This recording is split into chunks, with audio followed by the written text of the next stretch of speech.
మగాళ్ళు బాధపడకండి, అందరిలాగే మగవాళ్ల కోసము ఒక రోజు.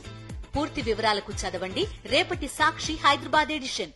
కార్తీక మాసం 3వ సోమవారం సందర్భంగా రాజమండ్రిలో గోదావరి ఘాట్లన్నీ కూడా భక్తులతో నిండిపోయాయి. తెల్లవారుజాము నుంచి గోదావరిలో పుణ్య స్నానాలు ఆచరిస్తున్నారు. కార్తీక మాసంలో సోమవారాలు, ఏకాదశులు, పౌర్ణమికి అత్యధిక ప్రాధాన్యత ఉంటుంది. సోమవారం తెల్లవారుజామున గోదావరిలో పుణ్య స్నానాలు ఆచరించి స్వామివారిని దర్శించుకుంటే పుణ్యలోకాలు ప్రాప్తిస్తాయని భక్తుల నమ్మకం. రాజమండ్రితో పాటు పంచారామ క్షేత్రమైన ద్రాక్షారామ, కోటిపల్లిలో ఉమాఛాయ సోమేశ్వర స్వామి ఆలయం, మురమళ్ళ భద్రకాళి సమేత వీరేశ్వర స్వామి ఆలయాల్లో కూడా రుద్రాభిషేకాలు, బిల్వపత్ర అర్చనలు జరుగుతూ ఉన్నాయి. దీనిపై మరింత సమాచారం మా ప్రతినిధి హరీష్ అందిస్తారు. గోదావరి తీరమంతా శివనామస్మరణతో మారుమోగుతుంది. కార్తీక 3వ సోమవారం సందర్భంగా రాజమండ్రిలో ఘాట్లన్నీ భక్తులతో పోటెత్తాయి. తెల్లవారుజాము నుంచి గోదావరిలో పుణ్యస్నానాలు ఆచరించి సమీపంలో ఉన్న ఆలయాల్లో అమ్మవారిని, స్వామివారిని భక్తులు దర్శించుకుంటున్నారు. రాజమండ్రిలో ఉమా కోట్లింగేశ్వర స్వామి ఆలయం, మార్కండేయ స్వామి ఆలయంలో తెల్లవారుజాము నుంచి భక్తులు బారులు తీరారు.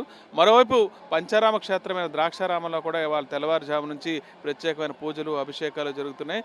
అనేక చోట్ల శైవాలయాల్లో స్వామివారికి రుద్రాభిషేకాలు, బిల్వపత్రార్చనలు జరుగుతున్నాయి. కార్తీక మాసం అంటేనే అత్యంత పవిత్రమైన మాసంగా భావిస్తారు. చంద్రుడు కృత్తికా నక్షత్రంలో పూర్ణుడే ఉండటం వల్ల దీనికి కార్తీక మాసం అనే పేరు వచ్చింది.